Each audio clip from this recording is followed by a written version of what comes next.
Hello, Batman here. I wanted to talk with you a little bit about getting the best use of the redhead.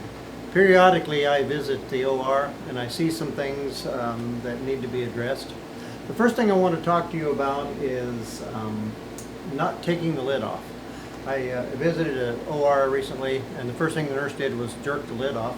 It's glued on for a reason. If you do remove the lid, then you're going to break the seal and the device will not work properly. The next thing I wanted to talk about is setting the device up properly. From time to time, doctors will call and say it's bubbling when we turn it on. What that indicates is that you have the tubes on the top backwards and you need to reverse them.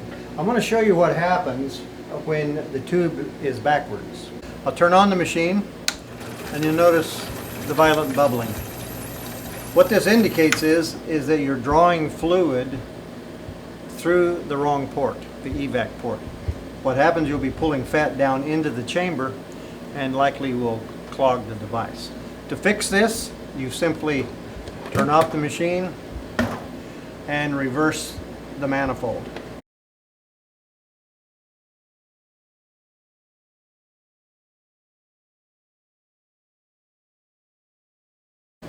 Now, notice what happens when I turn it back on. There are three principles that you need to know in operating the redhead. If you observe these three things, you will always experience smooth, trouble-free operation. The first one is setting the proper vacuum level. You'll notice on the redhead itself, a warning label mentions to set your vacuum at 18 inches of mercury. If you go higher than that, you're going to experience excessive surging, which basically slows down your process. Some doctors have the idea that if they turn the vacuum all the way up, somehow that's going to be faster. It actually is not faster. It actually slows down the process.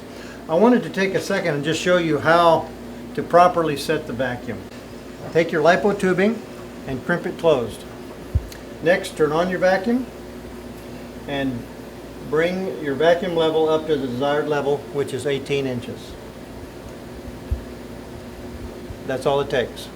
Once you release it, you'll notice your vacuum will drop back down.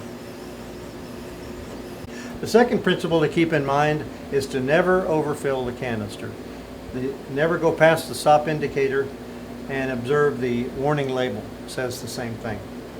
If you overfill the canister, what can happen is that you can clog the vents at the top of the tube, which is a vent tube. This will adversely affect your ability to drain the canister. So remember, never ever overfill the canister. The third thing that you want to remember when using the redhead is to never drain the fluid all the way out until you're ready to draw your fat out or at the end of your final drainage. If you need to drain the fluid down, stop at the fill line. If you continue to drain it down below the funnel, what will happen is when you're in the harvest position with the vacuum charging the chamber, this funnel rises up slightly. This is because the canister under vacuum contracts. The top comes down and the bottom comes up and it raises the funnel up.